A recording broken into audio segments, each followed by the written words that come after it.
Very dramatic. Good morning, everyone. I'm Michael Atwood Mason. I'm the CEO and Executive Director here at President Lincoln's Cottage, and it's a pleasure to welcome you all this morning to this year's Lincoln Ideas Forum. We host the Lincoln Ideas Forum every year on or about April 13th, which was the last day in 1865 when President Lincoln visited the cottage.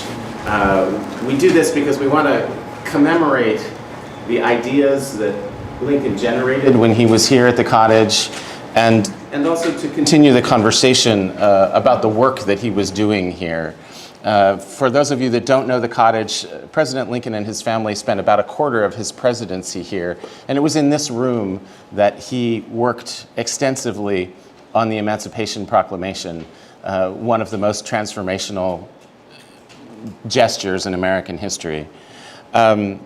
We preserve the cottage really to connect people to the true spirit of the Lincolns, to build empathy, and to encourage our visitors to embrace their own brave ideas about social justice.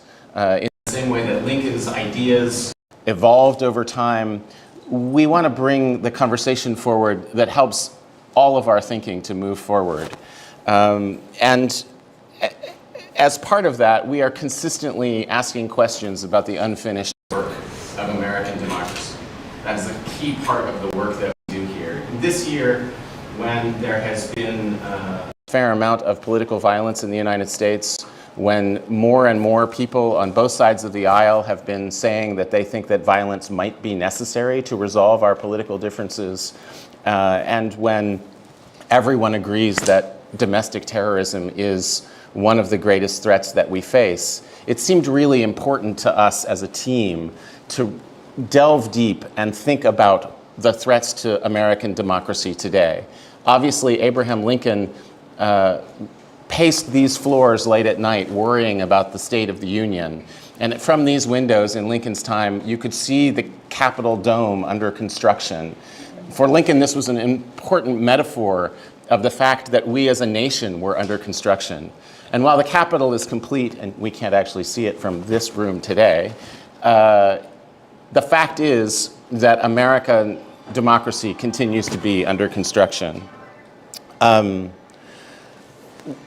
We are constantly asking these kinds of questions on our team, and I want to draw everyone's attention to our podcast, Q and Abe, available on every imaginable platform. And today we released an episode that looks at the radicalization of John Wilkes Booth, who obviously played a critical role in the transformation of our country as well, in a rather horrible way. We will sadly be talking a lot today about different kinds of political violence, and I want to prepare everyone for that. It's not likely to be a light conversation today, but we're very grateful to you all for joining us. I'd like to say a special thank you to our donors who are with us today and to our members. President Lincoln's Cottage is the only national monument that does not receive federal funding, and members and donors are what allow us to do this work and preserve this remarkable place. Membership allows you to get advance notice about events, regular communications from us, discount in our store, and other benefits.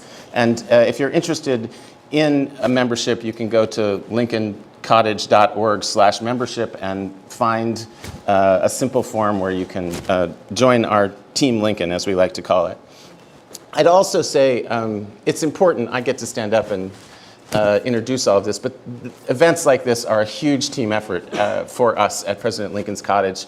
And you've met lots of our team. We're a small team, so you've met most people, most of us today.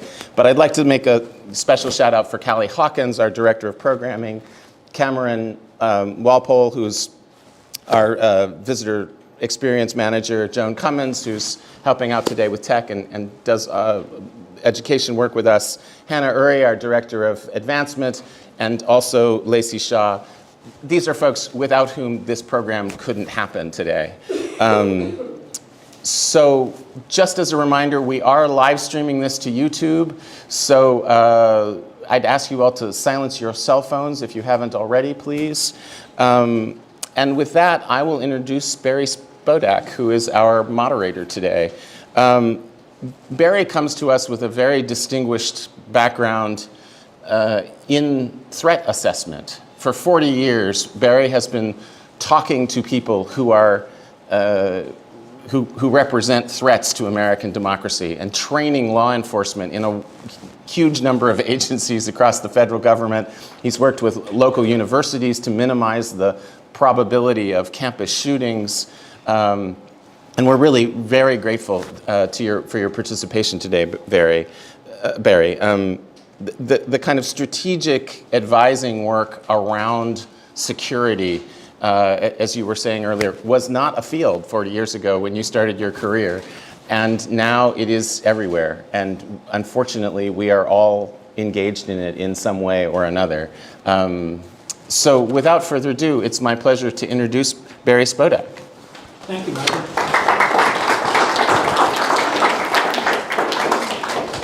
When I was first talked to about moderating this presentation here today, I was a little puzzled because I work pretty much exclusively these days with federal law enforcement, the FBI, the Secret Service, the U.S. Marshals, and the Capitol Police, the protective agencies that protect the three branches of our government. And I thought to myself, well, what exactly do I have to contribute to the esteemed speakers who are going to be speaking at great depth about very specific topics? And in reading their work, it occurred to me that actually there was a thread there that was very, very similar to the way I go about doing my work. You see, when I teach at various federal agencies or universities about threat assessment, how to identify people on a path to violence, okay, and how to mitigate that, a lot of times people say, oh, so you can predict who's going to be the next mass shooter or who's going to be the next assassin. And we always say, no, no, no, no, no, we can't predict. You know, and the analogy we use is, imagine going to a cardiologist. The best cardiologist in the world cannot predict whether or not you're going to have a heart attack. But he can advise you about the risks you have for heart disease. And he can tell you ways to mitigate that, to change your behavior and intervene to do that. And that's really what threat assessment is about. And that's what I think our speakers are going to be talking about here today. They're going much deeper into this than I do about what's going on here in this country that has gotten us to this point where we're talking about threats to our democracy. So, you know, I just feel very, very lucky, and I'm really looking forward to being able to listen and learn here today. Our first speaker is somebody who I had heard about before I was introduced here, is Gauri Ramachandran. She serves as a senior counsel at the Brennan Center's Democracy Program. Her work focuses on election security, election administration, and combating election disinformation. But in speaking to her yesterday, okay, she talked about something that I was fascinated in. It was the underappreciated consequences of what's been going on in terms of who actually runs for office, who we have to choose. And that was just another reminder to me about how our speakers here today are thinking not just about the present, but down the road. And so it's my honor to introduce Gauri. It's lovely.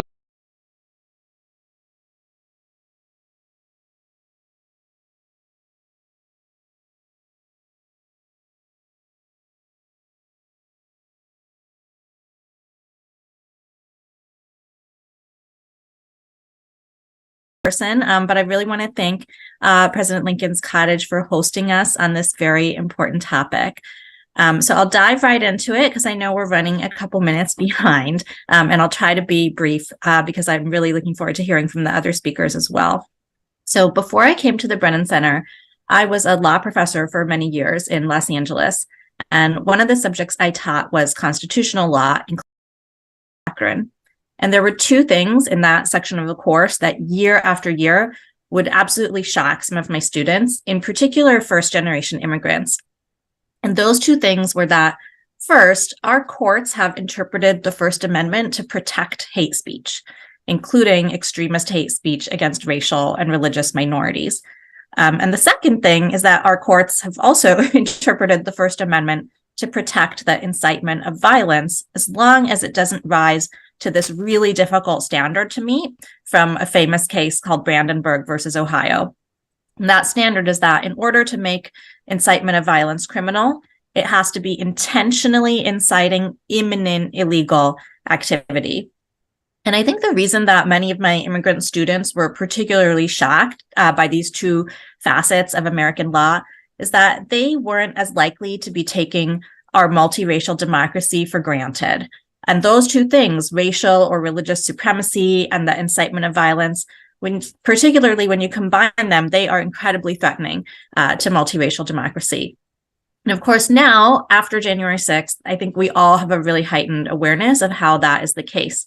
But both before and after the November 2020 election, if you recall, we had public figures who went around fomenting racial hatred, vilifying entire groups of people, and importantly, telling lies about tens of thousands of voters in urban majority minority communities, as well as the hardworking election workers who were dutifully counting their votes.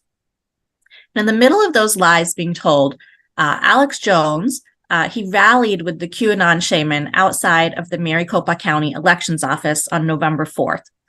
It was just after Fox News called Arizona for President Biden. So just after the press, told the truth that the sitting president had lost Arizona, and he yelled to the crowd, some of whom had arms, "Resistance is victory. You are victory." And then 2 weeks later, on November 18th, he met up with Nick Fuentes, Enrique Tarrio, and Ali Alexander at a rally outside the Georgia State Capitol in Atlanta. And Alexander said, "Who's going to be ready to storm the Capitol with us in a couple of minutes?" And Jones then said, "Peacefully," and Alexander said, "Peacefully," and laughed. And then the crowd filed inside, and they chanted special session. They were urging the state legislators to convene to investigate the 2020 election. So I want us to take note of the date that I just said, November 18th, 2020. So that was more than 2 weeks before January 6th, when he was already using the words storm the Capitol, although obviously in reference to a different legislative body than the one that was subject to violence on January 6th. But there's no November 18th committee. There's no prosecution that I'm aware of Alex Jones or Ali Alexander for fomenting criminal threats against the Georgia Secretary of State and his family, at least not based on those speeches that day. And that's because their followers didn't actually commit any violence at the Georgia State Capitol that day. And it would be really hard to show that Alexander or Jones intended to incite imminent lawlessness, right? Because the riot at the state capitol in Georgia did not, in fact, ensue. But in hindsight, it's kind of obvious why my students used to find it so shocking that those words like that are used at those rallies are protected speech. We know now, after January 6th, those words do clearly threaten our democracy. And I'm not here today to propose that we change First Amendment doctrine. I'm not the first person to point out that if you do that, it could just lead to more suppression of people who are trying to promote values of equality or democracy. But the reason I have for describing that rhetoric that predated the events of January 6th, as well as the surprise of my students year before, is that I want us to sort of adopt the mindset that my students, many of them were immigrants, were in. And that's a mindset in which we just don't take our peaceful multiracial democracy for granted. So in the weeks leading up to January 6th, there were people selling T-shirts that called January 6th the start of the next civil war. They made light of the atrocities at Auschwitz. And we know that because there's photographs of people at the insurrection wearing those shirts. And I think, it's kind of shocking when you think about it in hindsight. People were selling T-shirts with those things. And it's so deeply ingrained in us that we have to let people engage in that kind of speech, which we do, that sometimes we forget to take it as seriously as we should. and we really neglect our collective obligation to mitigate the risks to democracy that it's signaling. So with that in mind, I want to describe to you this so-called citizen election integrity movement. And like the other threats to democracy that you'll hear about from the other speakers today, it has existed in various forms for many years. There's been groups that have long fostered the myth that voter fraud in America is widespread. But this movement really began to grow and become more coordinated and garnered significant funding after January 6th, 2021. So many of the groups that make up this movement are inspired by materials and trainings from groups like the Conservative Partnership Institute. And their leaders, for the most part, choose their words very carefully. But occasionally they do reveal their motives in more alarming terms. For instance, if they make an appearance on a right-wing podcast or something like that. But despite that sort of typically measured language that one finds in the training materials and reports, and despite the fact that the activities the followers engage in are very dry and technical typically, they really feed off of and sustain highly inflammatory false belief that the 2020 presidential election was stolen. And in particular, stolen by other Americans in urban areas that have large numbers of voters of color, like Atlanta, Philadelphia, or Phoenix. So it's sort of a vicious circle in which false claims of fraud inspire these citizen integrity activities, and then those in turn create innuendo about fraud. And that vicious circle is really threatening to transform all kinds of democratic participation from what it should be, which is a peaceful and really rewarding civic activity, into a hostile, combative experience. So in some sense, the resurgence of this so-called election integrity movement occurred about 2 years ago in March 2021, long after President Biden had been inaugurated. The Arizona Senate announced that it would hire a firm called Cyber Ninjas to conduct a partisan review of Maricopa County's 2020 election. So Maricopa County is where Phoenix, Arizona is located, and it's one of the largest election jurisdictions in the United States. And so this partisan review of the 2020 election, it was doomed from the start because the state Senate chose this really biased firm. The CEO of the firm had been an active participant in the Stop the Steal conspiracy movement. He had authored a memo for U.S. senators that provided justification for objecting to the certification of election results. The review was marred by all kinds of security lapses, lengthy delays, and the sort of circus-like atmosphere in which the volunteers followed up on really ludicrous conspiracy theories. So, for instance, they examined ballots under a special camera that would supposedly enable the detection of bamboo fibers in the ballots in an apparent attempt to find evidence they had originated in China. And you might remember, that Cyber Ninjas review being the butt of jokes on late night television. But we really can't dismiss these exploits out of hand because they provide seed material that gets leveraged as part of a disinformation campaign by nefarious actors. And that leads towards very dangerous end results. And already today, these disinformation campaigns, they are resulting in real world harm. So there's violent threats and harassment of really dedicated public servants and their staff who work tirelessly to administer our elections. And in fact, that's what happened with the Cyber Ninjas. After their sort of, circus-like review was over, they released a really lengthy report on their findings. And even though they conceded that they had found Biden actually receiving slightly more votes than were declared for him in the county's official results, the report itself really fed future conspiracy theories about elections and really fed this citizen integrity movement that grew in 2022. So, for instance, they would kind of fit the pattern that purveyors of voter fraud myths have long followed in the report. So one of their findings was titled, "Voters that potentially voted in multiple counties." And it even went so far as to say 5,295 ballots impacted. But it turns out that this finding is based on a failure to comprehend sort of basic probability and patterns of name popularity. So what they did is they just looked for Arizona voters who shared a first, middle, and last name and a birth year with another voter in the 2020 election. They found 10,342 of those matches, and then they claimed that must be the same person voting more than once in the election. But really, all the evidence is that the cyber ninjas didn't know about something called the birthday paradox. So when you have a group of people that have a really common name, like Robert Smith, it's actually expected that some of them will share a birthday because the list of people with that name is really large. And many people initially find that kind of counterintuitive, and it leads to this name, the birthday paradox. But it's actually even more common to share a birth year with someone who has the same name as you than to share a full birth date, including the month and the day. And that's because baby names tend to be more popular in some years or some decades than others. So, those 10,000 matches that they found, it's not actually that surprising if you're familiar with this birthday paradox. In another finding that the report labeled critical, they looked at the names and addresses of people who had voted in Arizona in Maricopa County, and they matched those to a list of people from a commercial address verification service where it was claimed that the people on that list had moved.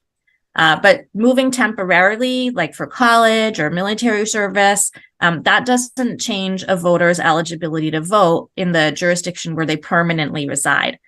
That was explained multiple times before the 2020 election, right? Because a lot of voters, because of the pandemic, they were temporarily displaced. It was a really frequently asked question by voters, like, do I vote in the place where I normally live or the place where I am right now? So it was actually pretty common knowledge, I would say, that moving temporarily does not affect your eligibility to vote. Nevertheless, the cyber ninjas wrote in the report 23,344 ballots were impacted in some way by this data matching. And that, of course, is more than President Biden's margin of victory in Arizona in 2020. So by seeding this disinformation about elections, they really helped lay the groundwork for this citizen integrity movement that was to come in 2022. So like the cyber ninjas, these citizen integrity groups scattered sort of all over the country in 2022, they engaged in their own sort of amateur investigations of election administration. And they often used the kind of same flawed data practices that cyber ninjas and previous purveyors of election conspiracies had used. So they used data matching. They would actually surveil drop boxes, ballot drop boxes where voters were dropping off ballots. They would even go door to door, knocking on voters' doors and compare what they said with what they found in the voter records. So they were driven by these really well-funded organizations like the Conservative Partnership Institute. And it really burdened election workers who had to respond to all the conspiracy-laden claims that resulted. It obviously risked intimidating voters. And in some states, it propelled these mass challenges to voters' eligibility that could have disenfranchised rightful voters. So for instance, groups would go around using that same kind of data matching that cyber ninjas did. And unfortunately, data matching is a really important tool that election administrators use to periodically clear out registrants who have moved or for some other reason are no longer eligible to vote in the jurisdiction. But it has a lot of pitfalls. So for instance, you could have like a William Jones Sr. who passed away, but William Jones Jr. Still remains in the family home. Or you could have transposed names like Bao Lu and Lu Bao that makes it look like one person who's really one individual is two different people. And because of all those pitfalls, when election administrators perform data matching, it's really highly regulated. If they suspect that a voter might no longer be eligible, they'll send a postcard to the person's address and request that it be returned. There's prohibitions on removing people from voter rolls too close to a federal election so you don't make a mistake and disenfranchise someone and then lead them to not be able to vote or vote a provisional ballot. But unfortunately, these citizen integrity groups, they engaged in this kind of amateur data matching without those guardrails in place. And it led to a lot of misleading reports about both the 2020 election and 2022. It led to these mass challenges. As I mentioned, in Gwinnett County, Georgia, tens of thousands of voters were challenged, partly on the basis of this kind of amateur data matching. And it's likely sustaining a really ongoing conspiracy about the accuracy of voter rolls, including encouraging some states to exit from this bipartisan multi-state coalition called ERIC, which is a great service provided to the states. And it's actually been used to catch rare instances of voter fraud. But now there are states really coming under pressure to leave that coalition and not use that service anymore. Another activity that some of these groups engaged in 22 was knocking on doors, as I mentioned. They would go to the door, have the voter check-in file from a previous election and ask, who lives here? But of course, knocking on someone's door and asking who lives there is not a really reliable way of collecting information about who lived there in the last election and whether they voted or not. Especially if someone feels intimidated, they might not give a full answer. They might give inaccurate information even to try to stop the person from bothering them and coming to their door. In some cases, children answered the door for these door-to-door canvasses, and obviously they may not be able to answer accurately. But as silly as all these efforts seem, we really can't dismiss them. Some of these private groups in 2022, they gave the mistaken impression that they were government officials. So in Washington state, they reportedly were carrying clipboards with the county seal and badges. And in some locations, canvassers were even carrying firearms when they knocked on people's doors. So obviously that can be incredibly intimidating to voters. And then the last type of activity that I want to talk about briefly that occurred in 2022 was surveilling ballot drop boxes. So early in the year, a conservative activist released a film that's been thoroughly debunked. It's called 2000 Mules, and it falsely claimed that the 2020 election was stolen with the help of 2,000 hired operatives that went around the country and stuffed fake ballots into drop boxes across the country. That term mule is actually often used to describe drug couriers or those who are smuggling other kinds of contraband across the border. So it's really sort of inflammatory title and accusation. It's been thoroughly debunked, but inspired by that film, groups of private citizens surveilled drop boxes in this sort of amateur manner. They would station themselves outside of multiple drop boxes. This happened in Maricopa County with cameras and walkie-talkies. In one instance, the individual was armed and in tactical gear during the first weeks of early voting. And of course, once again, this doesn't actually root out any kind of voter fraud, right? A private citizen surveilling a Dropbox doesn't have any way of knowing if the people using the Dropbox are returning ballots legally. Even if someone has multiple ballots with them, a lot of states actually allow family members to return absentee ballots on behalf of their family member. So, someone who has 3 or 4 ballots with them, there's really no reason to suspect that anything nefarious is going on. And of course, making judgments about people based on how they look or their physical appearance, that creates all kinds of profiling risks. So it doesn't really improve the situation, but obviously it can be incredibly intimidating to voters.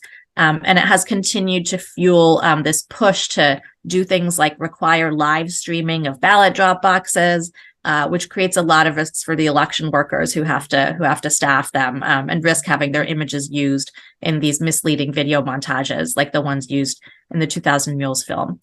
So a lot of this, might seem silly, but I think I hope I've really outlined for you how it really feeds and sustains this very dangerous lie about stolen elections. And it contributes to a climate in which political violence is legitimized. Obviously, the attack on the Capitol on January 6th, the attempted shootings of 6 different elected officials in Albuquerque, New Mexico last year, and racist voicemails left for the teenage child of an election worker in Fulton County, Georgia.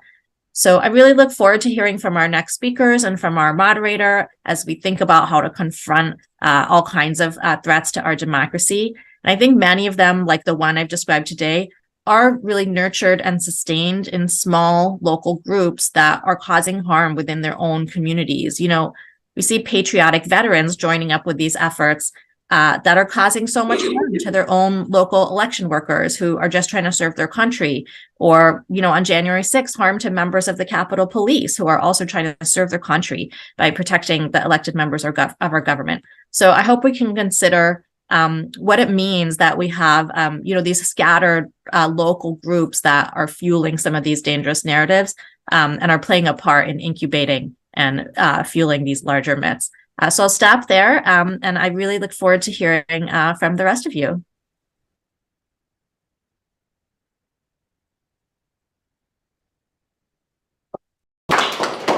Thank you, Gary. That was really illuminating. Very, very useful.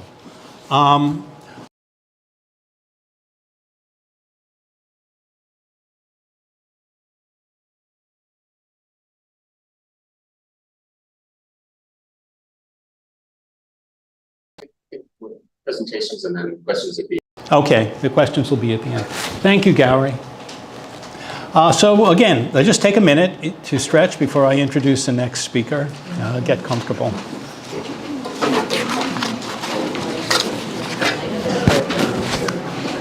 Can I get an autograph? I'm sorry? Can I get an autograph? Oh, sure, of course. So next to your name, next. Right. Ooh, this is moving. Let me get to some.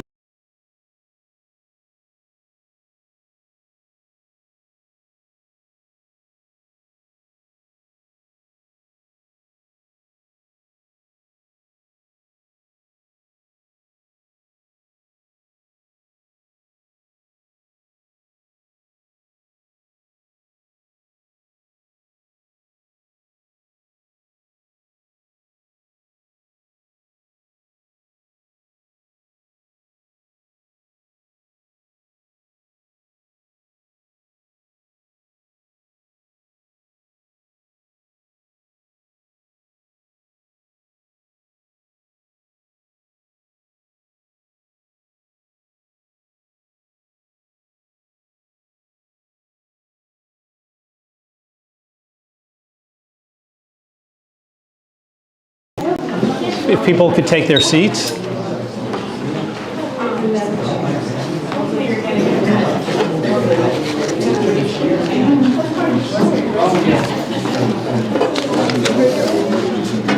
Okay, our next speaker is going to be Dr. Lauren Bairnsfather, served as the executive director of the Holocaust Center of Pittsburgh from 2015 into early this year. Right? Under her leadership, the Holocaust Center extended its reach from a regional focus to an international audience. And probably few of you here need to be reminded why that happened.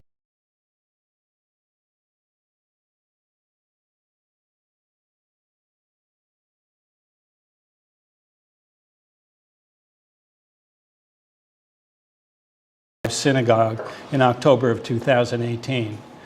For those of you who might have slipped off the radar, that the trial for that is going to be happening later this year.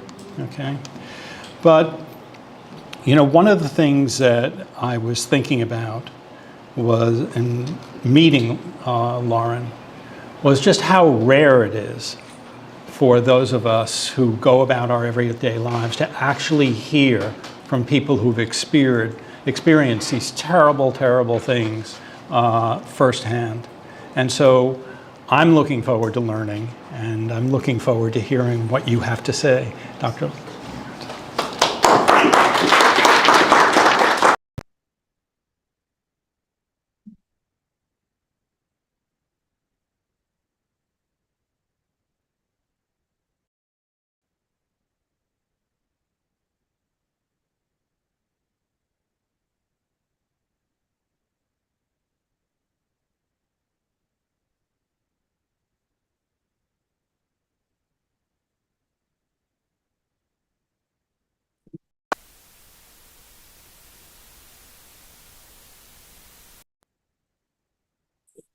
Okay, here.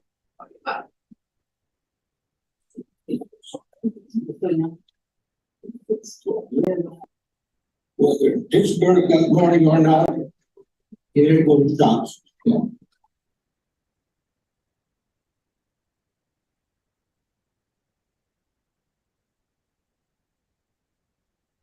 They were the modern-day shots heard around the world. The opening shots in our contemporary crisis of hurt and hate.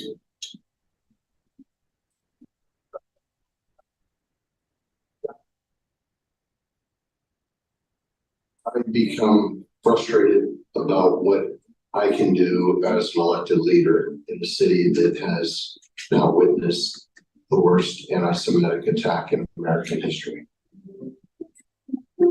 It's not just about anti-Semitism. It was an attack on America, This foundation is hate. Supremacy, white nationalism, and racism are national security threats.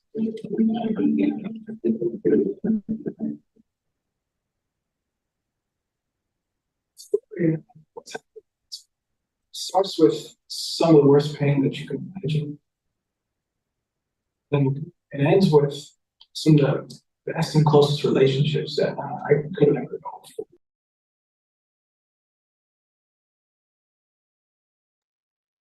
Love, we will be a city of compassion, welcoming to all people, no matter what your religion or where your family came from on this earth or your status.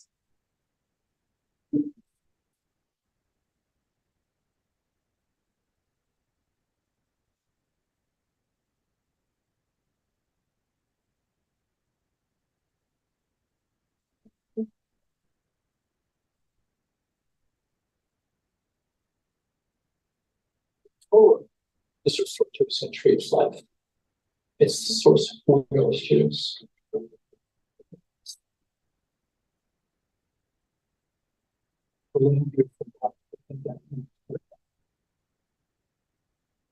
Or tree of life.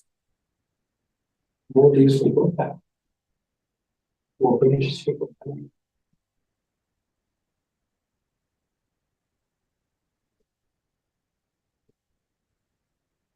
One of the close outdoors ever.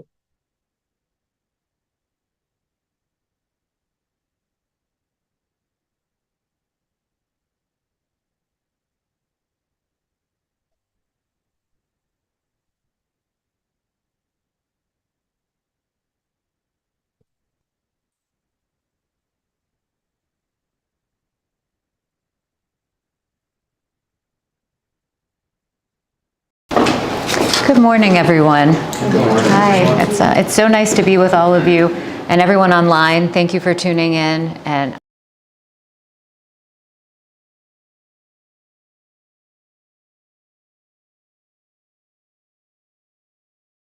long ago, and I think there was a program here in DC. It will be on public television around the 5th anniversary of the attack on the synagogue, which is October, this coming October. So, I mean, as you heard, I'm Lauren Bairnsfather, and I was the director of the Holocaust Center of Pittsburgh. So, who's connected to Pittsburgh here? Someone always is. Anyone? Yes. I'm not surprised at all. I mean, the network of people from Pittsburgh all over the world is very strong, and many people also have a connection to the Tree of Life. So, I was just in Houston, and the head of the place where I was grew up at the Tree of Life Synagogue in Squirrel Hill. So we have that in common with many different places in this country.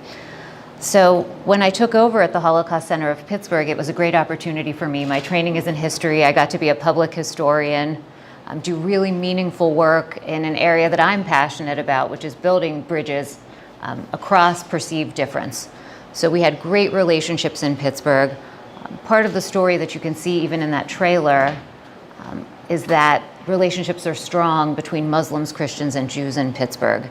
And that is part of what enabled the very powerful response that happened really on the very day of the attack on the synagogue, coming from people like Wasi Muhammad, who you saw several times in that clip, who at the time was running the Islamic Center of Pittsburgh. So what we really didn't see coming, although we could have anticipated that this was a threat based on things like the Unite the Right rally in Charlottesville. We didn't know that a synagogue would be attacked, right? So what happened at the Holocaust Center, and for me, is that suddenly I found myself on the front lines responding to a horrific mass casualty event in our community. Okay? So that's what I want to talk to you about, because I'm sure it's true that you haven't heard from very many people who have been on the front lines of that kind of response and understand that kind of personal and community trauma. I was not at the Tree of Life the day of the attack. I was at home. But very often, as head of the Holocaust Center, I was invited to come to Shabbat services on Saturday mornings. So that on that day, the first phone call I received was from my sister, and the first thing she said was, "Where are you?" So, I mean, it was that close. And I'll get back to how close the connections are in Pittsburgh, and the people in the room who know this know very well Everybody knows each other. Many, many people are related. So at the Holocaust Center, we had been planning for almost a year to bring a Holocaust survivor to speak at Chatham University, which is a small liberal arts college in the heart of Pittsburgh, across the street from the Tree of Life Synagogue building. And Magda Brown, now of blessed memory, and her daughter Rochelle were sitting at O'Hare when the news broke that there was an active shooter at the Tree of Life building. And I heard from Rochelle that morning, as one of the many phone calls I received, one on top of the other. And she said, "We're watching the news from the airport. Mom doesn't know what's happening. I'm going to have to tell her." I said, "Well, of course, you'll make the decision that's right for you, but I hope you'll come." I said, "I don't know what's going to happen, but I hope you'll decide to come." So moments later, my phone rings. It's Rochelle again. She said, "Mom says it's more important than ever. Let's go."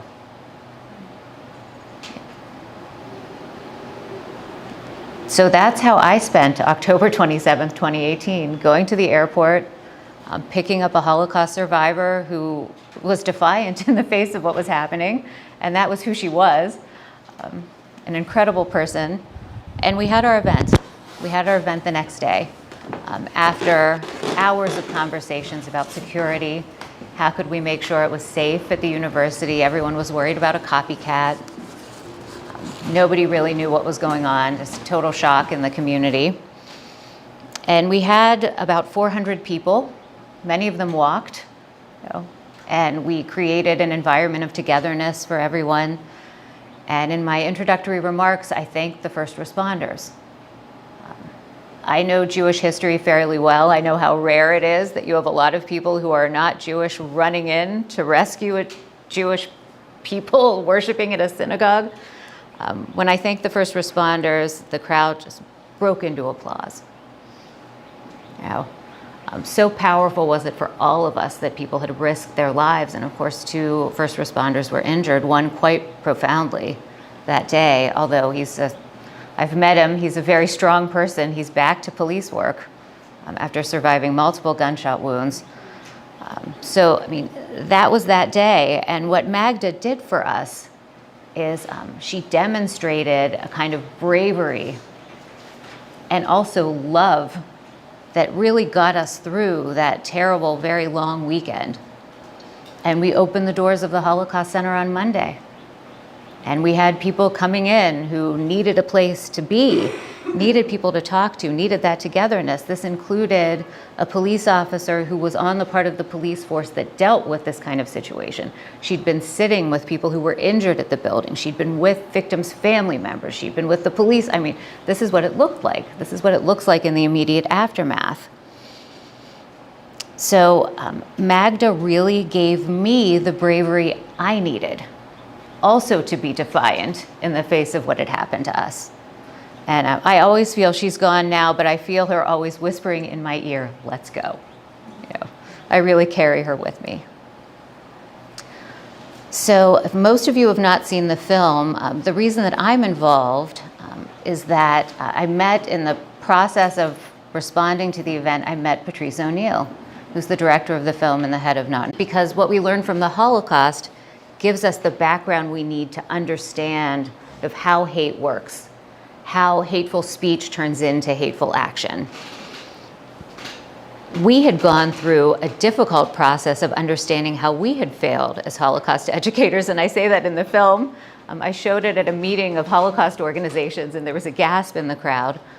By necessity and by design, Holocaust education is usually contained to 1933 to 1945. A teacher maybe has a week. So we had left at least hundreds of thousands of students and teachers feeling that anti-Semitism didn't have a history before the Holocaust and hadn't lasted after World War II. We had a lot of work to do, right? And for me, I love that challenge because I'm a historian. I want to understand the past to help us understand the present. That is my passion. So we did that work, and that's what I do in the film. So I hope you'll have a chance to see it. It's chilling. Every time I see myself in the film, I think, oh, that's the most chilling part. Because because it's so difficult to think about what happened in the Holocaust and what made it possible, and to see those same kind of undercurrents happening now, right? And Gowrie mentioned January 6th, the Camp Auschwitz t-shirts. Equally painful to me, the Confederate flag in the Capitol Rotunda. I mean, we saw that at Charlottesville, right? I mean, that kind of hateful imagery, we know what it means. So the other thing that Magda modeled and Holocaust survivors are always modeling for us is resilience. And this is before resilience was a buzzword. I think it's really a buzzword now, right? And indeed, in cities that experience mass casualty events like we had in Pittsburgh, the government provides funding for a resiliency center. And in Pittsburgh, we have a resiliency center that's called the 1027 Healing Partnership. So October 27th, the date of the attack.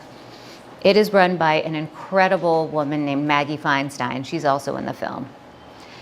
And what happened in Pittsburgh that's different from other cities that have resiliency centers is that usually the center's purpose is to support survivors of the day and victims' families.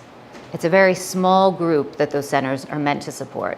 In Pittsburgh, because the circles really collapse, like I said, everybody knows each other, so many people are related, it was decided that the Healing Partnership would be there to support the mental health needs of the broader community. And they have done that so successfully. They really have been there for the community, for people who decide that they need those services, right? And they make it easy. I mean, I have no criticisms of that. They're wonderful. They're absolutely wonderful. They brought a trauma-informed lens to what's happening in Pittsburgh. And I think about this a lot because even as a Holocaust educator, we weren't that trauma-informed, not thinking about what was happening to the teachers who were dealing with this content. Even in our interactions with survivors, it seems like counterintuitive. We should have been on top of that. But I would say that in general, that's something where society is just catching up to how we need to approach these things, to a deeper understanding of what grieving looks like, how long it takes, how it's like a wave. It's not like you go through it and you're done. You know, it comes back around to you again. And I wanted to reflect from my experience that as a community leader, I was so busy modeling strength, and you saw Stronger Than Hate. You saw Rabbi Myers from Tree of Life in that clip saying, we're not letting hate close down our doors. We all felt that we needed to be so strong. And we didn't have time to breathe, let alone to grieve. Right? So now, as we sit here, and we see one shooting after the other, it brings it all back. Every shooting that we see in the news, to me, it's October 27th again. And I was not there that morning. So you can imagine what it does to the people who were there that morning. In the aftermath of October 27th, I gave many presentations to talk about the threats to democracy, to talk about hate, to talk about how hatred of one minority often extends to hatred of all minorities. I often said to people, if I'm not safe, you're not safe, and if you are not safe, I'm not safe. I'm really trying to build those kind of alliances that I had already begun to build. And those were meaningful relationships that helped to get us through. But in the presentation, I have a photograph from the Unite the Right rally in Charlottesville of people marching with the three flags, an anti-Muslim flag, the Confederate flag, and a Nazi flag. I had just gotten back from Germany where it's illegal to display a Nazi flag. To me, that August, I felt like I was seeing the worst thing I would ever see in my life in this country, truly. And when I would give the presentation, I could barely say those words because we've seen so much worse since then, right? The presentation included the Pulse nightclub, the attack on the Mother Emanuel Church, led to Tree of Life, and I had in mind, I'll have to update this. And then it became something that there was not enough time to update it. I would be updating it every single day. Okay. So as I stand before you, I'll admit I'm pretty angry. I'm pretty angry. We shouldn't have to live this way. And frankly, we are all living this way now. On the other hand, it's gatherings like this and all of you showing interest in it and caring, that gives me hope. And my co-panelists are giving me hope because of the work that you all are doing, the understanding that you bring to threats and how we can understand them and how that can be actionable. Responding is very important. Community response is very important. It's time to prevent these things from happening. So, thank you all.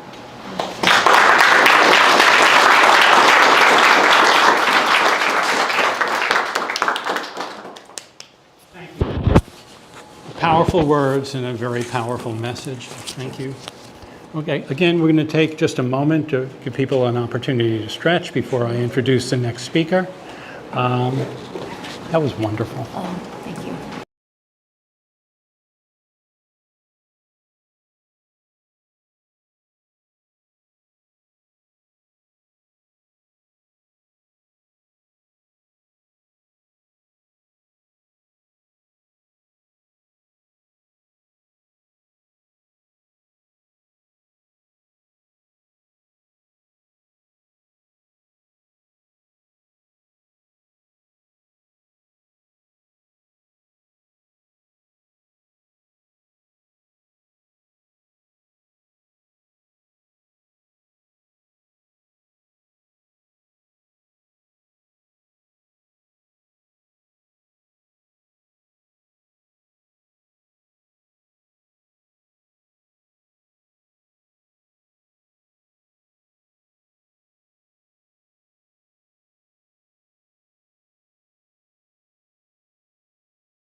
Okay, our next speaker is Dr. Brian Hughes. He's the co-founder and associate director of the Polarization and Extremism Research and Innovation Lab at the American University. Brian studies communication technology on political and religious extremism, terrorism, and fringe culture. His work has addressed the media ecosystem of ISIS, 20th century precursors of today's alt-right, the hardline music subculture, and the media of the occult. His work seeks to identify the effective and material commonalities between extremists of different ideologies, cultures, times, and places. The internet has heightened an acceleration of these themes. You know, before breakfast, Brian and I were talking about all of this. When I entered the field of threat assessment back in 1981, it was a new field. It had just emerged. And all of us who started in this field thought this would be some sort of little splinter of our career. Okay, we would go back to being clinicians and researchers and things like that. And you know, it might have some relevance to the larger culture. We have been astounded, stunned at the proliferation of violence and extremism in this country. And it's hard to escape the fact that a lot of this is laid at the feet of the internet. And Brian, I'm going to turn it over to you to sort of elucidate some of those themes. Thank you.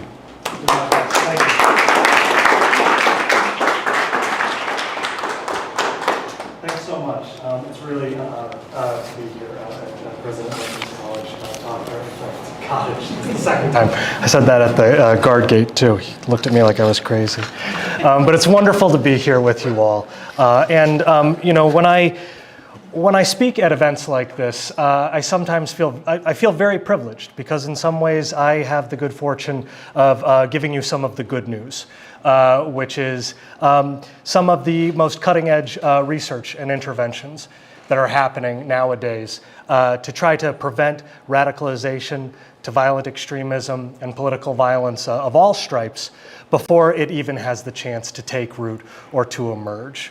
So to back up a little bit, I am the Associate Director of the Polarization and Extremism Research and Innovation Lab, or the acronym is PERIL, at American University here in Washington, D.C. We are an applied research lab. What that means is that we develop scholarly studies that adhere to university standards of academic integrity, academic rigor, and academic ethics.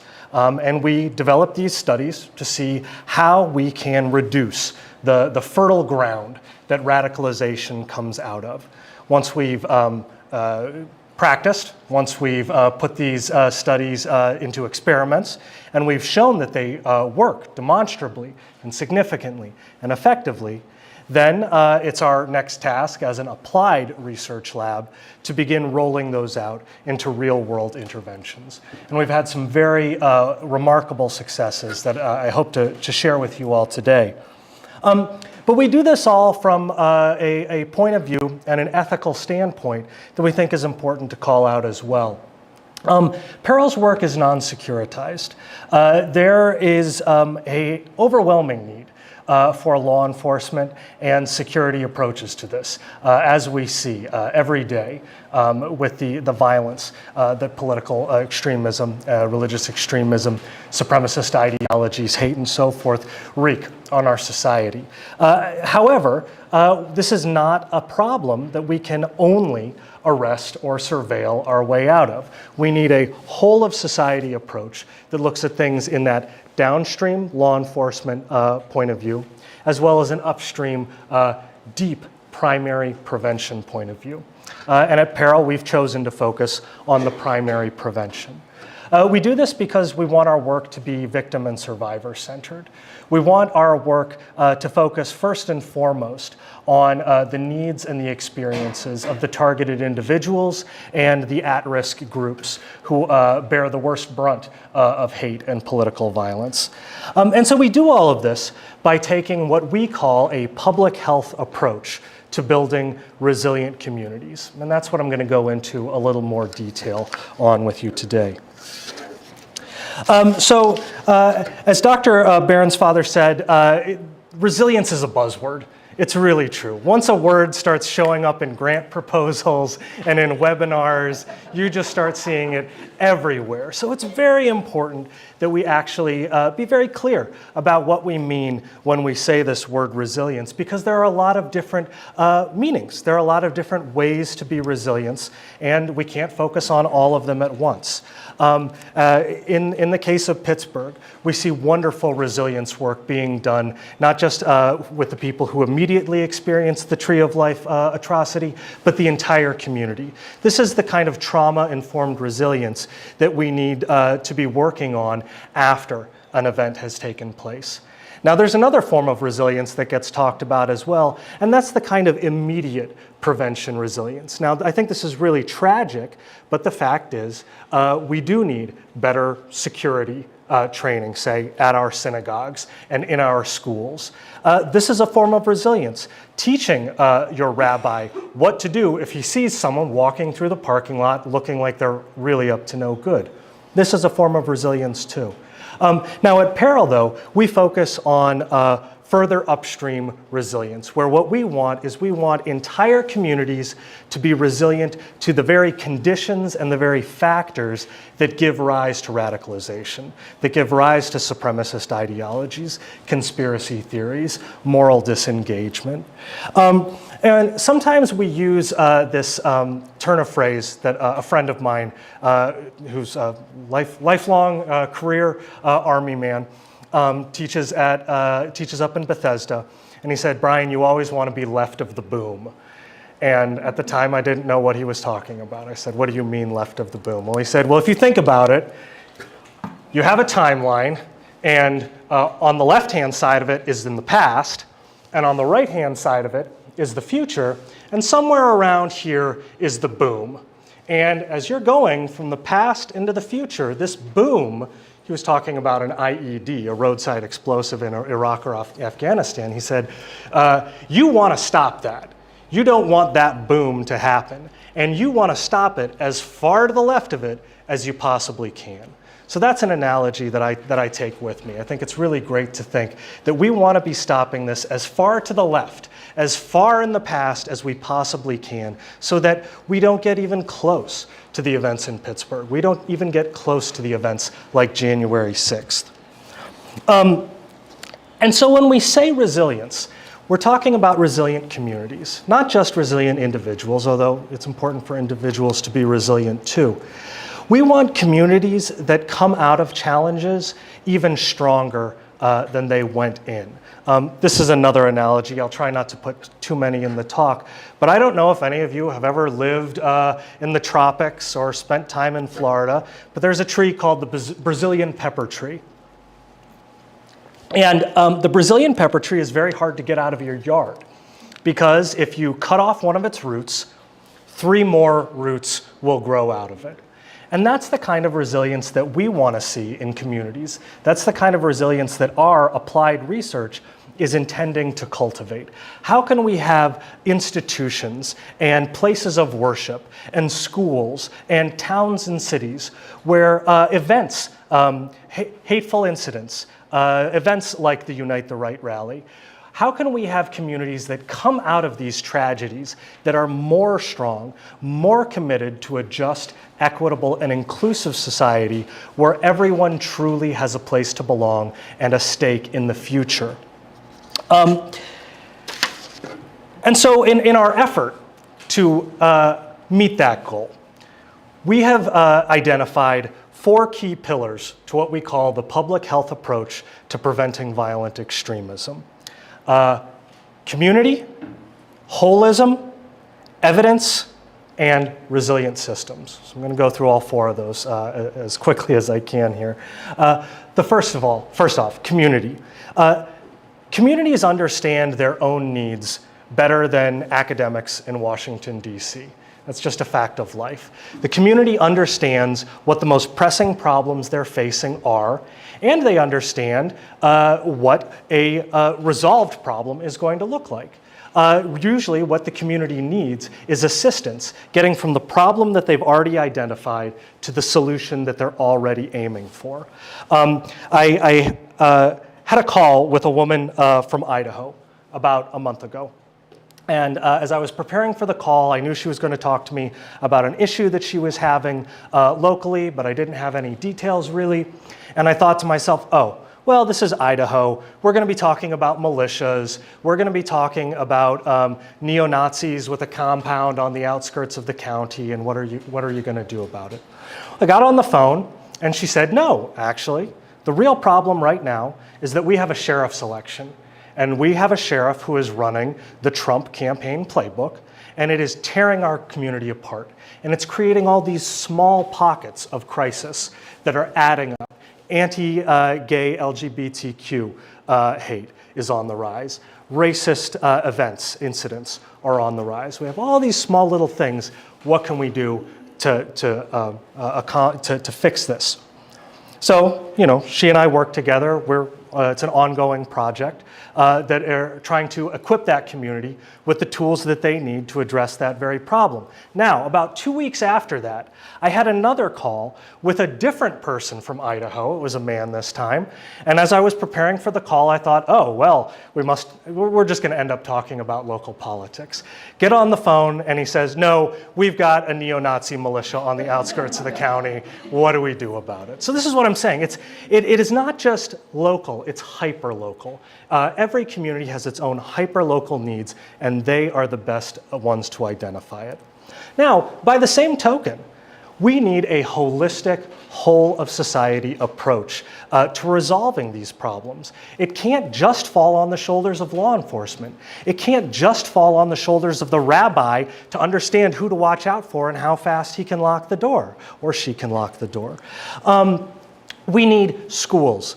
We need social workers. We need coaches, youth group leaders. We need religious leaders, all to come together to do the work that they are uniquely equipped to do to build this community resilience. And it has to be evidence-based. we can't just keep throwing ideas against the wall and measuring outputs. It's one thing to say, we had this training, we were able to roll it out to 10,000 people. That's good. It's good to reach 10,000 people. But did they retain the information?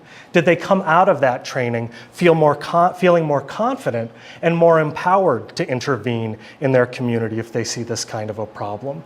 At Peril, we insist that everything we do have that evidence-based assessment built into it. I'll be happy to talk about that too later on. And then the final pillar is resilient systems, not just individuals. I alluded to this just a moment ago. When a community is hit by a tragedy or a hateful incident, how does the community come out of that even stronger, even less likely to face those problems in the future? And that is also a question that can only be answered on this hyper-local, community-by-community basis. It's all kind of abstract, up in the air, and a little bit maybe overly academic. So I'll try to get into the weeds here to talk about how this actually works in practice. We look at it from two points of view. There's a social solution here, and that social solution comes in the form of education, one-on-one intervention, strengthening the bonds of community, and also strengthening our democracy.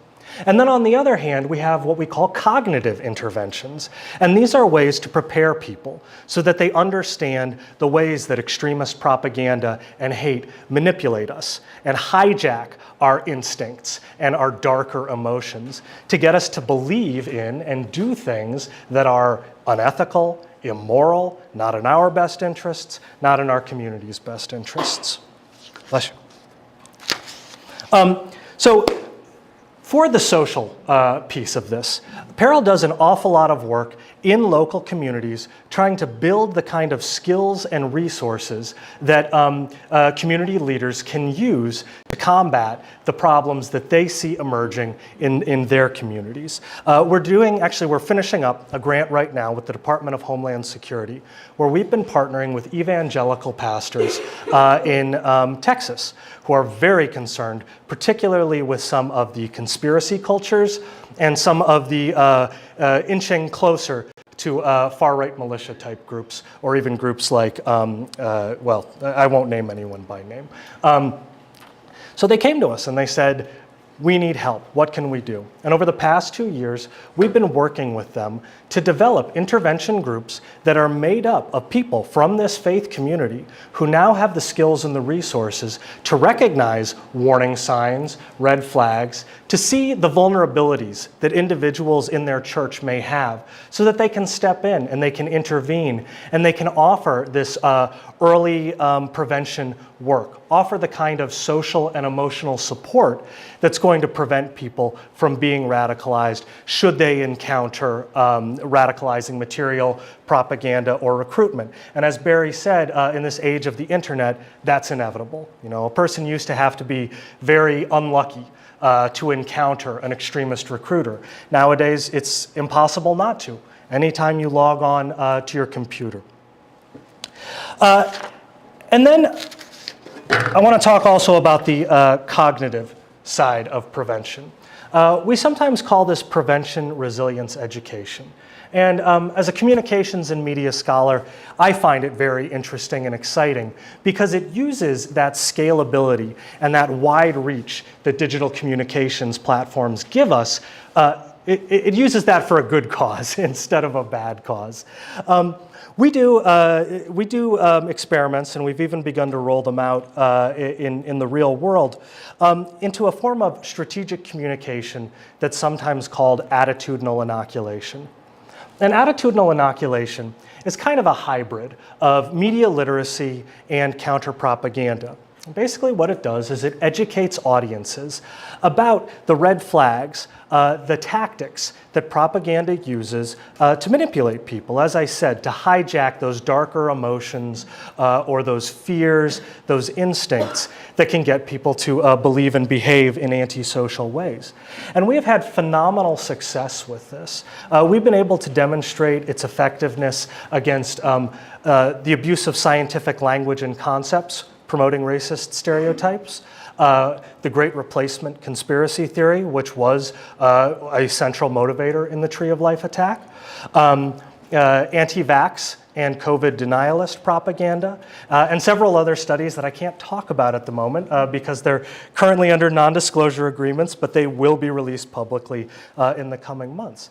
And what we've seen is that if we show people small examples of the propaganda, if we say, here's a video of a guy claiming to be a brave truth teller who's telling you the truth about the Great Replacement theory, that is a warning sign. That's a red flag. When someone says, I'm a brave truth teller bringing you forbidden mysteries that will probably result in me getting arrested or black bagged or whatever, that's not a sign that he's telling you the truth.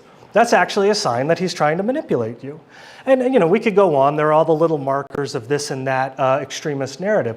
But what we've seen is that when we educate people about this, they're less likely to believe that propaganda when they encounter it in the real world. They're more likely to recognize it.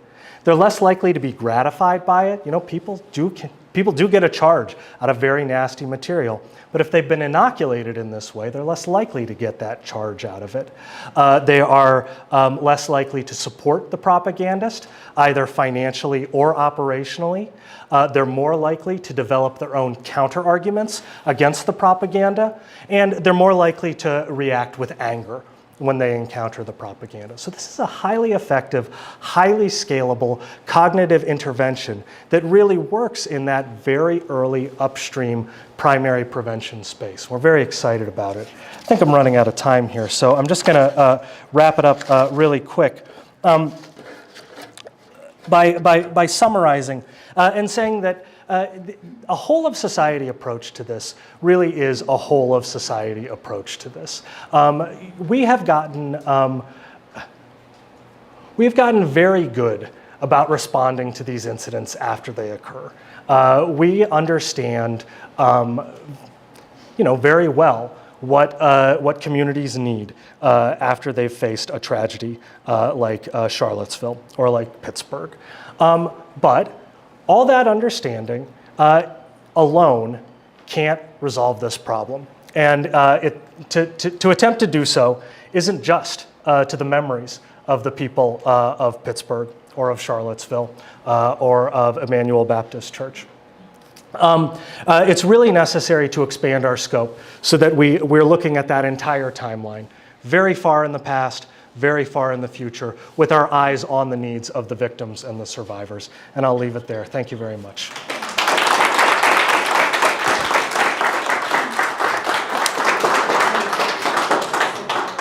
Thank you, Brian. Your words reminded me of something that happened at the very beginning of my career. When we first started threat assessment for the Secret Service in the wake of the assassination attempt on President Reagan, the director of the Secret Service sat us down. We were all researchers. None of us had any law enforcement training or even connections actually prior to that. And he said to us, look, we know the truth. And the truth is that by the time we draw our weapons, we know we've failed.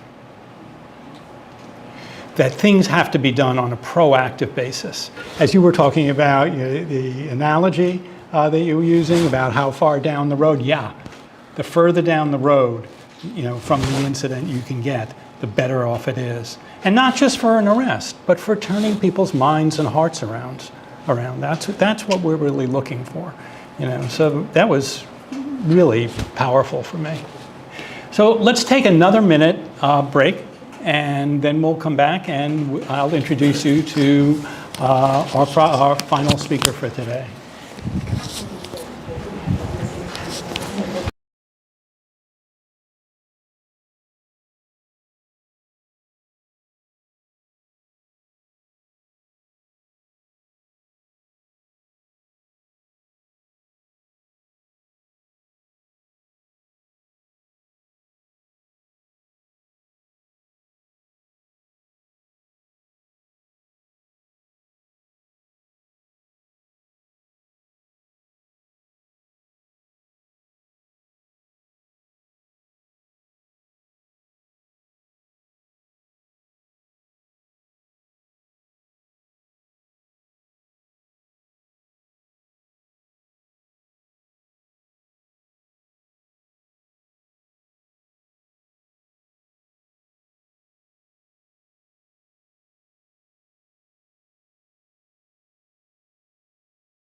Okay, our final speaker for this morning, okay, is Holly Holman. Holly is the Associate Director of the Baptist Joint Committee for Religious Liberty. In their work, you know, they advise Congress, they advise communities, the courts, administrative agencies. Her work includes preparing Friends of the Court briefs, issues, briefings for congressional staff, and presentations for research institutions and religious groups. And when you think about it, you know, these days, there is not a week that goes by where some religiously oriented issue is not rising up to be a conflict within our society. And so I know you have your work cut out for you, but I'm certainly glad there are people like you out there leading the charge on it. So with that, I'll introduce Holly Holman.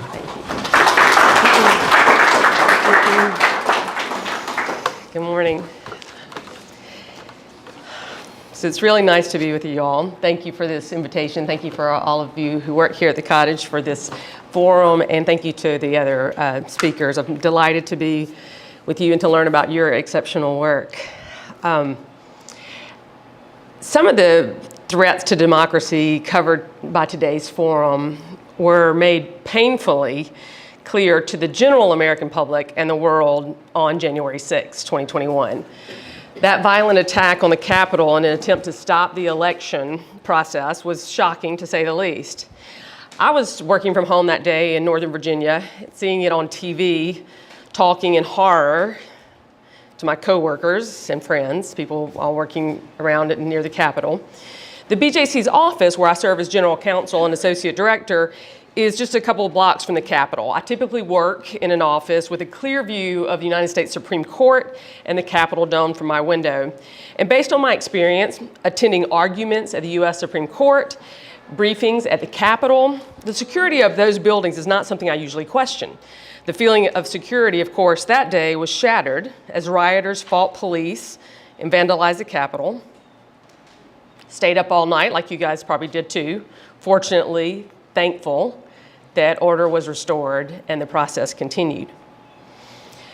Among the many disturbing, violent images of January 6 were prominent Christian images and words, juxtaposed against the actions of a mob, which included vandalizing the Capitol, calling on the hanging of a sitting vice president.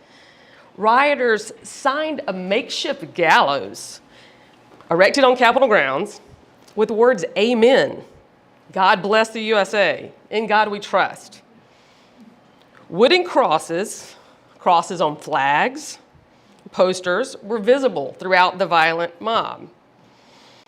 Cameras recorded a prayer offered in the Senate chamber to bless the actions of the rioters, who briefly stopped their rummaging through the senator's desk and drawers and their belongings that they had left in the rush to get to safety. Some bowed their heads together and even removed their hats in seeming respect. These are horrible images, and horrible in a specific way, to see the symbols of your faith used in that way. Eventually, these and other details would be described in a report released a year later. February 9th, 2022, a report called Christian Nationalism at the January 6, 2021 Insurrection was produced as a joint project of Baptist Joint Committee for Religious Liberty, BJC, and the Freedom from Religion Foundation. It's available on our website. That report explains Christian nationalism and the role that it played in the assault on the U.S. Capitol. And it prompted the House Oversight Committee Subcommittee on Civil Rights and Civil Liberties to request additional expert statements from the contributors to that report. What was clear from the reports is not that this was the reason for the assault, that this is a reason for violence, that religion is necessarily violent. But what was clear from the reports was that Christian nationalism was a thread that tied together disparate identities and interests of those that were gathered that day claiming to take back our country. Election deniers, white supremacists, QAnon conspiracists, and organized militia groups. As an attorney that has worked for 2 decades for an education and advocacy organization defending religious freedom for all in DC, I am very familiar with gatherings on the mall, with all kinds of protests, religious and non-religious. I'm familiar with the challenges and the benefits associated with religion and its many diverse expressions in our country. I'm familiar with the way differences over religious beliefs can be exploited into so-called culture wars, and the many hard-fought disagreements over where constitutional lines are drawn. Lines to prevent government establishments of religion on the one hand, and to protect individual free exercise of religion. Specifically, I defend the separation of the institutions of religion and government that is part of our constitutional order, and the ways that that concept has been good for religion and good for government. My work is grounded in history and the experience of religious dissenters who knew firsthand the dangers of combining the power of government with the religious authority and zeal of those who would assume it. We may struggle to live into the promise of religious freedom for all in this country, and we have many conflicts that make their way to the Supreme Court, but America's commitment to religious freedom has long been viewed as one of its strengths, an example of the ideals that truly make our country great. Of course, with many of our ideals, we haven't always lived up to their promise, and the history of America includes the exercise of freedom of religion for some, namely white Americans, who have been engaged in deprivation of the freedom of others. The history of racism in America is, of course, intertwined in all of our history, including the history of how we understand and protect religious freedom. Yet, while we fight about the precise meaning of religious freedom, and it's long been contested, and a certain mythology about America as a Christian nation has long been in our ether, our founding charter simply does not support that as a legal conclusion. Article 6 of the Constitution prohibits any religious test for public office. The First Amendment says Congress shall make no law respecting an establishment of religion or prohibiting the free exercise thereof. And of course, that provision through the 14th Amendment applies to states and cities and school boards. In my efforts to teach about religious liberty, sometimes talking to student groups and trying to engage them about the Constitution and that relationship between religion and government, sometimes I would just ask, have you ever heard the claim that we're a Christian nation, that America's a Christian nation? Is that true? And then I'd stop. Well, it depends on what you mean. A majority of Americans may have that affiliation, and there are certainly ways that that majority has shaped the culture and law. But Christianity is not mentioned in our Constitution, and a much more accurate description of our country's constitutional order is one that protects religious freedom, including the right to worship and practice one's faith, with an expectation of limited interference and involvement by the government in essential matters of religion. The notion that our country is a Christian nation simply doesn't fit our constitutional framework in any legal sense. While January 6 brought this attention to a particularly troubling expression of Christian nationalism when we saw these symbols, it wasn't the first time that the idea of being a Christian nation had seemed more menacing than just this misunderstanding that I could teach about. By 2019, there had been a series of attacks on minority houses of worship, some of which involved clear expressions of what we now call Christian nationalism. By that I mean written evidence using Christian terms and imagery to justify horrific violence. Mother Emanuel AME Church in Charleston, South Carolina, Tree of Life Synagogue in Pittsburgh, 2 mosques and Church of Christ, New Zealand, Shabbat of Poe near San Diego. In fact, by 2019, we at BJC had a strong sense that as religious liberty advocates, we needed to do more to focus on the fallacy of the Christian nation myth and to get to the root of these extreme events that evoked Christianity in these acts of violence. We needed to focus on the problem of Christian nationalism, and that need was shared by our partners from Christian, Jewish, interfaith, and secular organizations. But what our interfaith partners told us is they needed Christians to speak out in explicit ways, in ways they felt like they could not, that they were not safe to do. That was a horrible thing to hear from your friends. We realized that there was work that needed to be done in Christian communities, and that we needed to do that first. And that was the impetus for a campaign we named Christians Against Christian Nationalism. CACN, Christians Against Christian Nationalism, is a broad, ecumenical, grassroots project to define and draw attention to the problem of Christian nationalism and to provide resources for people to dismantle it from themselves and their communities. The project provides an opportunity for Christians to be clear about the distinctions between their faith and how they practice, what they believe, and their American identity. It's an opportunity to reject Christian nationalism and provide an alternative public expression to the too often visible signs of Christianity in the public square that are in fact Christian nationalism. The centerpiece of the project is a statement of what we're for. It's not just Christians against. And we're not trying to solve thousands of years of theological debates either. The things that we are for are principles that can unite Americans consistent with our religious freedom tradition and that demand the rejection of Christian nationalism. Statements such as, people of all faiths and no faiths have the right and responsibility to engage constructively in the public square. Patriotism, we support it, does not require us to minimize our religious convictions. One's religious affiliation or lack thereof should be irrelevant to one's standing in the civic community. In short, the project invites anyone who identifies as Christian to make a public distinction between being a Christian and being an American. Of course, part of the reason that this work is so necessary is that we do recognize that to some casual observers, people not part of Christian community, it may be hard to distinguish what's Christian. What's Christian nationalism? Christian nationalism, which uses the language and symbols, biblical language and symbols of Christianity to turn what most see as a gospel of love into a harsh tool for political power. So what are we doing? Well, we invite people to join us. Show the numbers, show that across a broad spectrum of Christianity, people reject this ideology.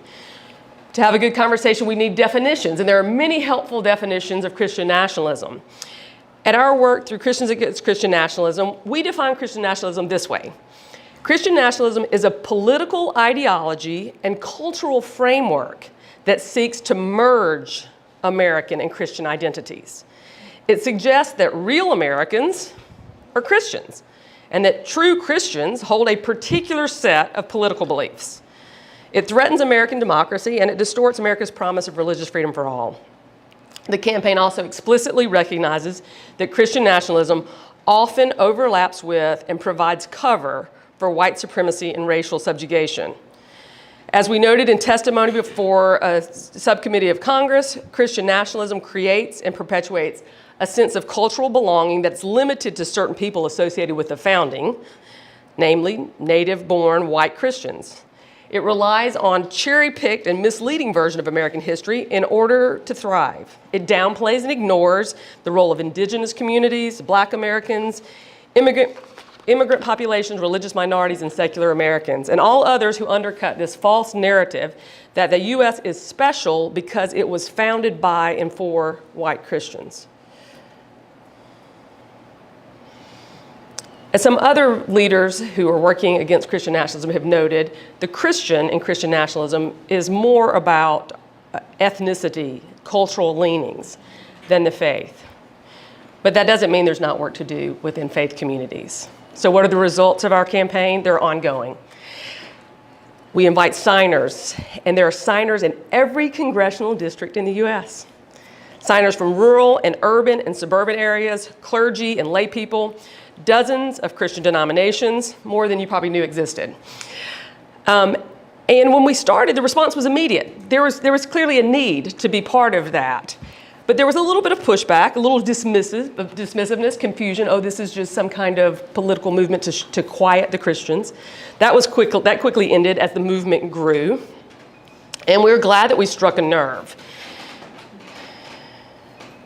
We've inspired conversations, and as we've grown, we've provided more resources for people to take in their communities all across the country. Of course, we certainly would never have guessed that a member of Congress would proudly claim the name Christian nationalist.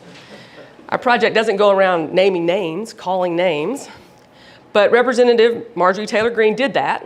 We certainly couldn't have guessed that, much less that she would be selling T-shirts proclaiming proud Christian nationalists.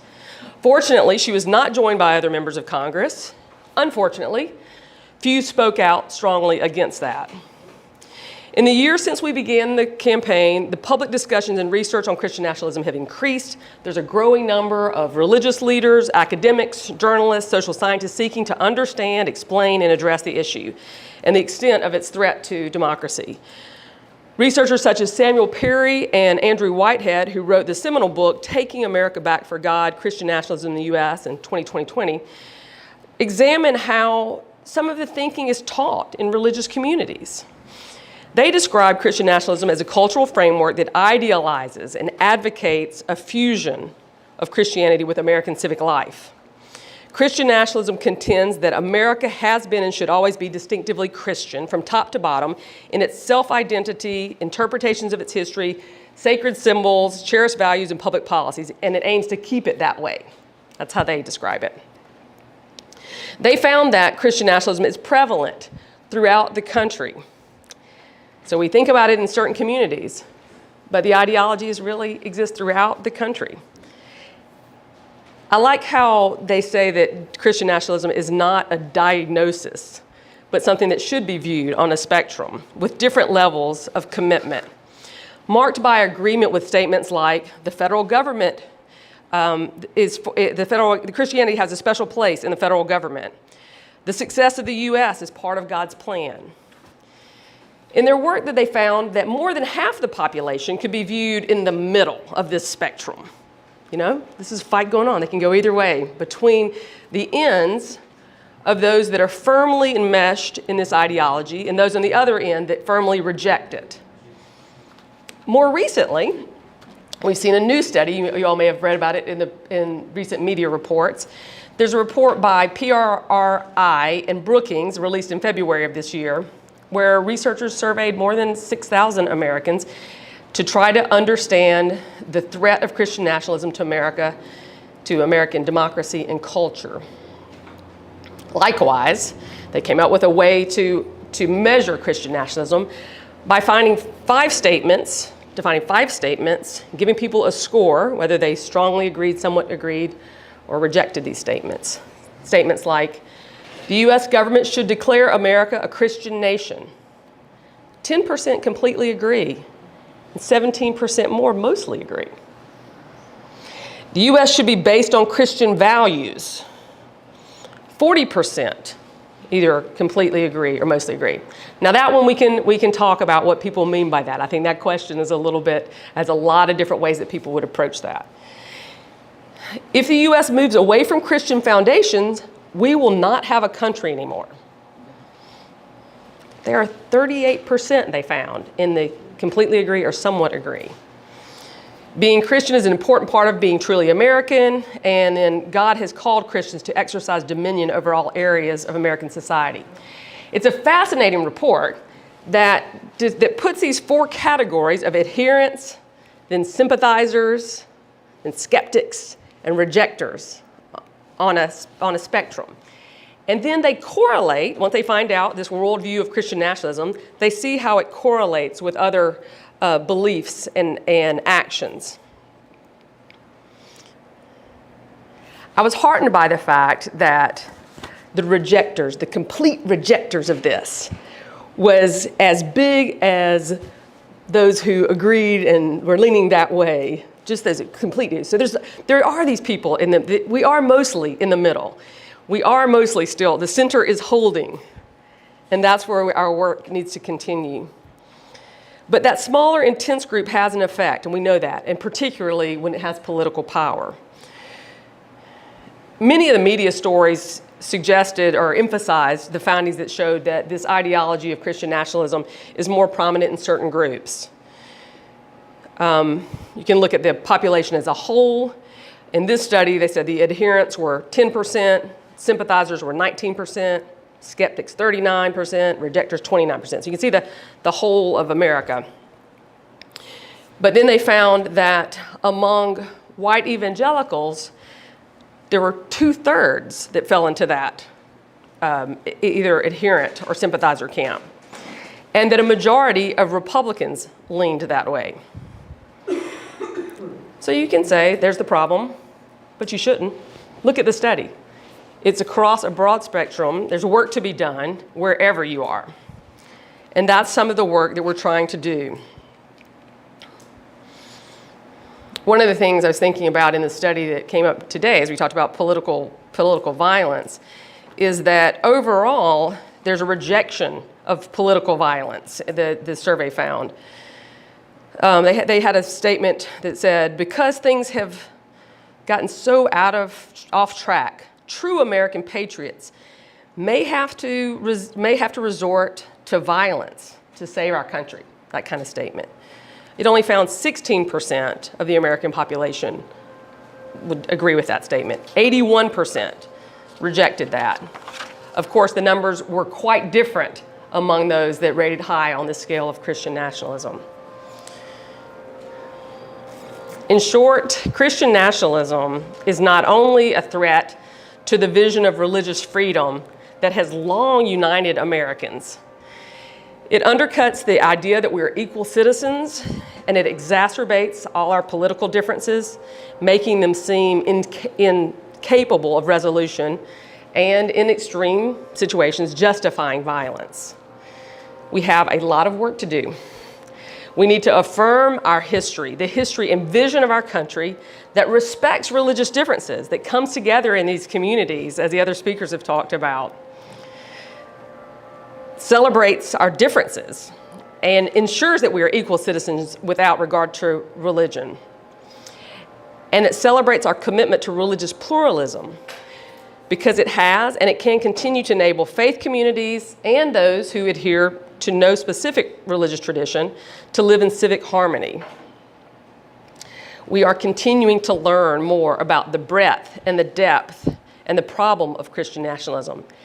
And of course, we are learning that dismantling it will depend on a broad and diverse coalition of the religious and non-religious alike, working community by community.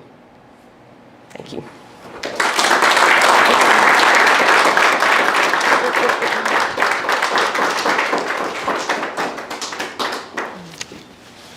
Thank you, Holly.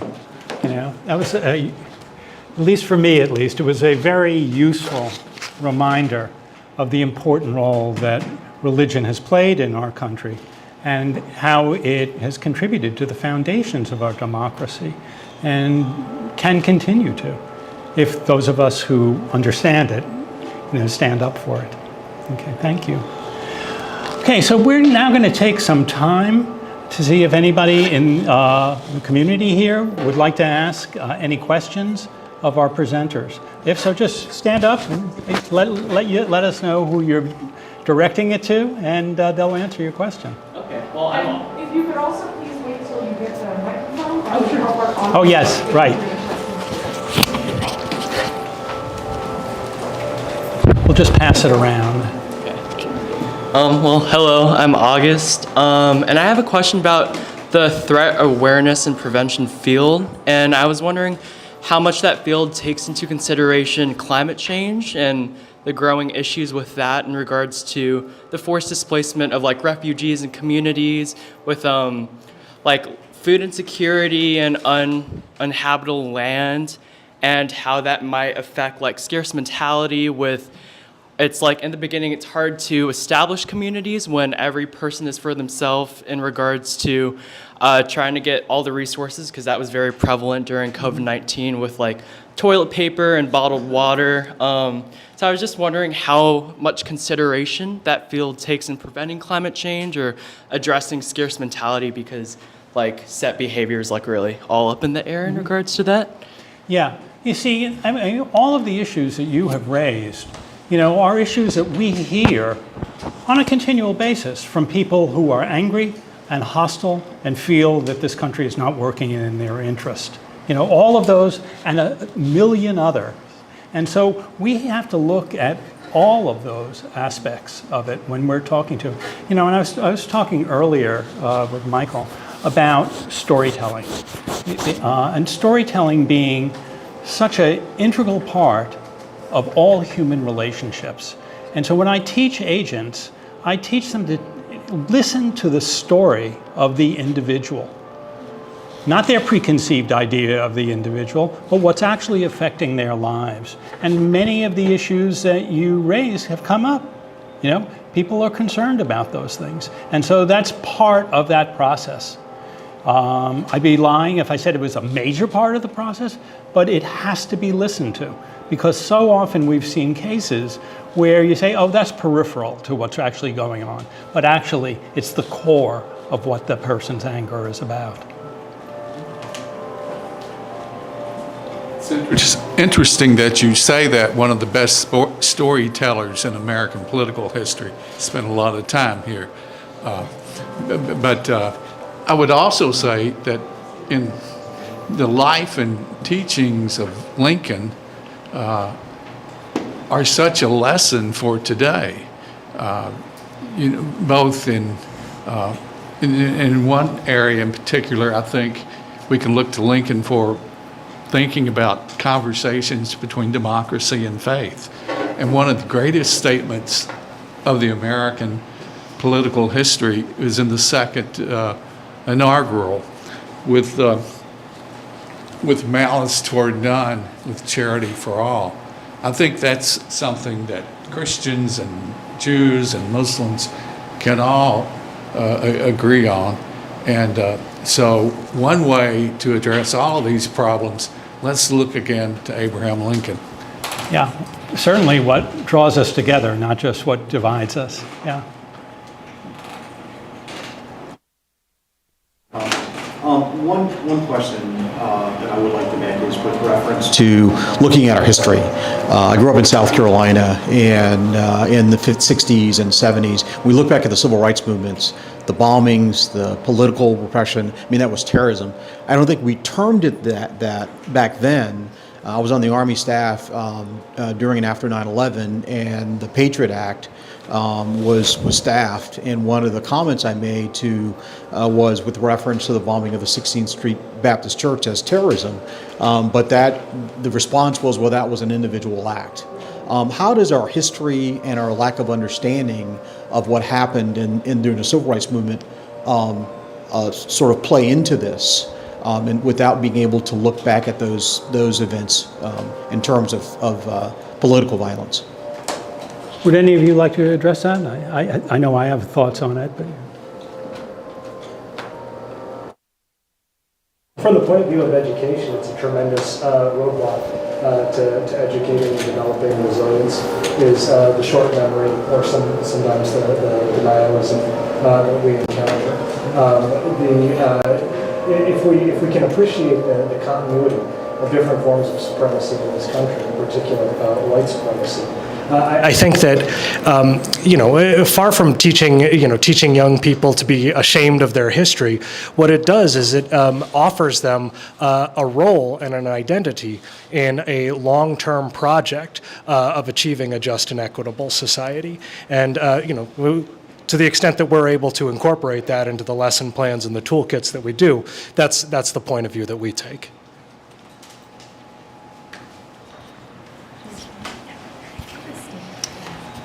Yeah, I'll just add one thing.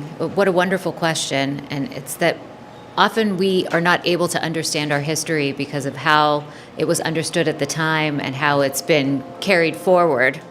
And that's what you're talking about. We need to understand those events much better and give them the language that's the language of now, so that we can understand and learn from them. And when we fail to do that, as we know, we'll just repeat the mistakes of the past over and over again. So thank you for that question. Very important.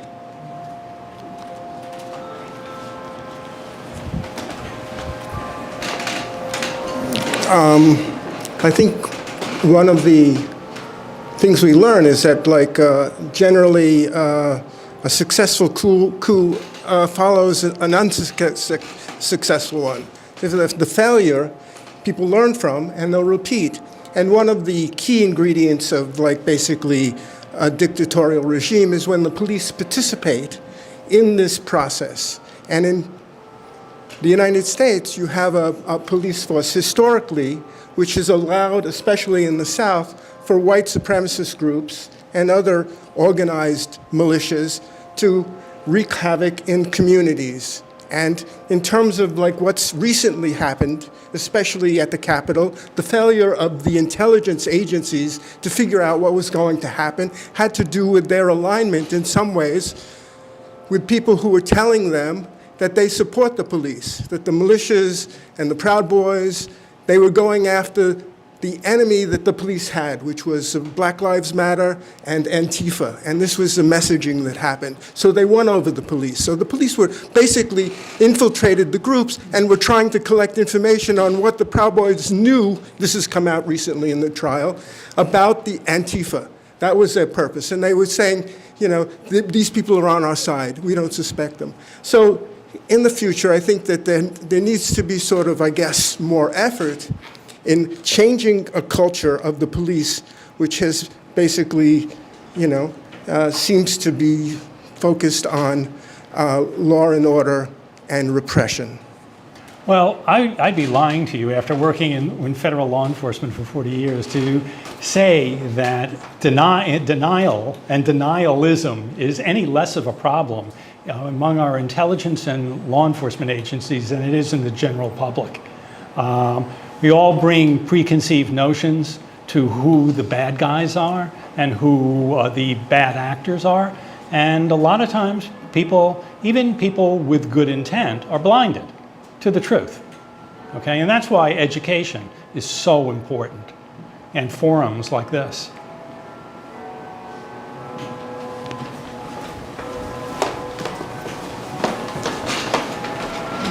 I certainly don't mean to get the last word, but I do have a question, because in the work that we do here at President Lincoln's Cottage, and a lot of the things that I think about just as a person living in the world, is that just as we're hardwired for story, we're also hardwired for connection. And it strikes me that a lot of the otherizing that we do and a lot of the events that we've talked about today occur when people don't feel connected to others in their communities. And so as someone who is a part of a community, I'm wondering if anybody in the group or any of the speakers have experienced really strong community efforts at connection. And sort of what is our role to foster that kind of connection in community? Yes. Thank you. What a wonderful question. And I mentioned in my remarks the work that the Holocaust Center of Pittsburgh was doing before the Tree of Life and long after, and it was based on that. We were located up the street from a community called Hazelwood. And although I grew up outside of Pittsburgh, I didn't know anything about Hazelwood. Well, it turned out that it was a community that had lost many boys and young men to street violence. And there was a pastor there who's featured in the film who really wanted to memorialize what had happened in their community and create a space for grieving and healing. And that was just the first thing that we did to make those kind of connections that weren't occurring. They weren't going to happen if we didn't make an effort. So that's really the piece of it. And this happens in other cities too, for sure. And often, we were talking about civil rights. In the Jewish community, we often look to the participation of Rabbi Heschel and his relationship with MLK.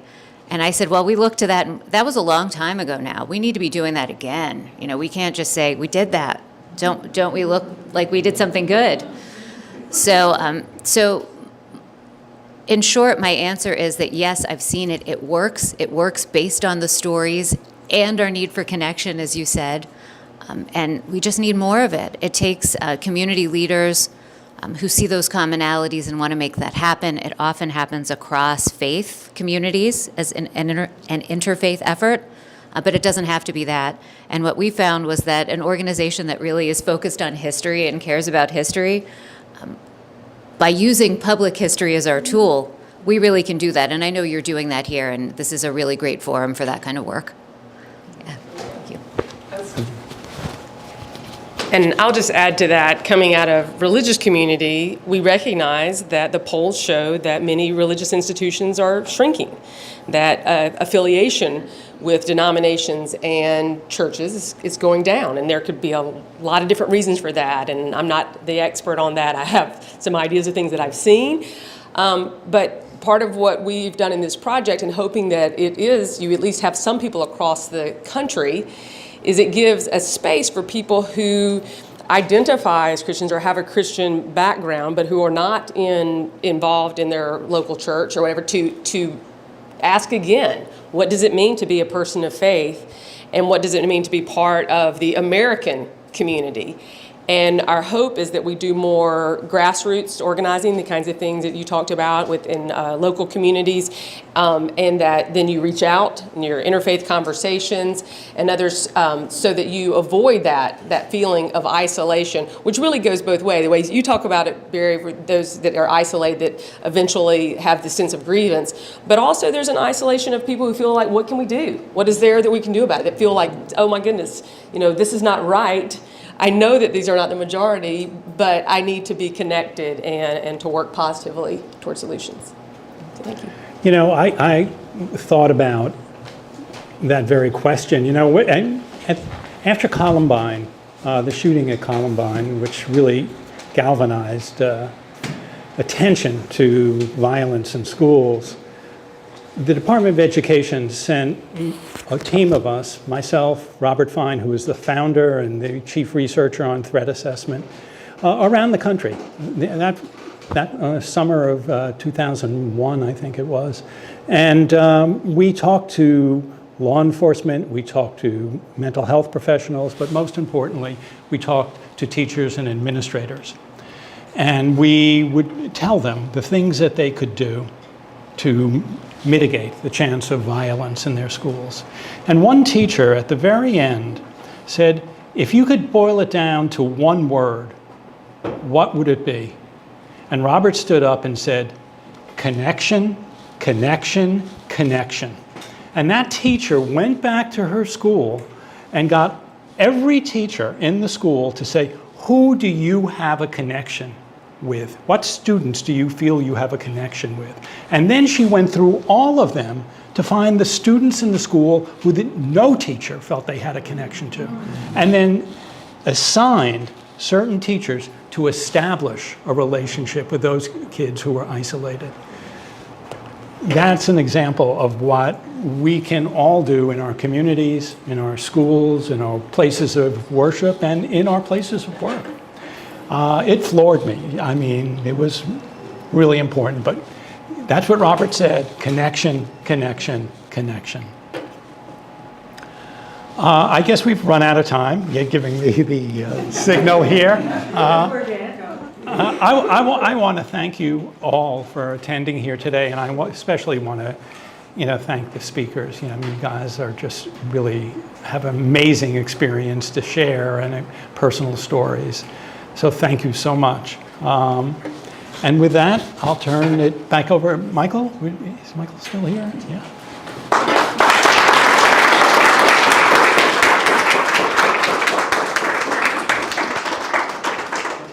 Thank you all for your contributions today. The questions are so important to keep the dialogue moving forward. I'll just say that every day at President Lincoln's Cottage, we encourage people to reflect on their experience, the way the Lincoln family used this space to reflect. And we really believe in a very deep way that that leads to meaningful action. And I want to just salute the people who've spoken here today for the important, meaningful actions that they're taking to make this a more livable, safer, and more vibrant country. Thank you all.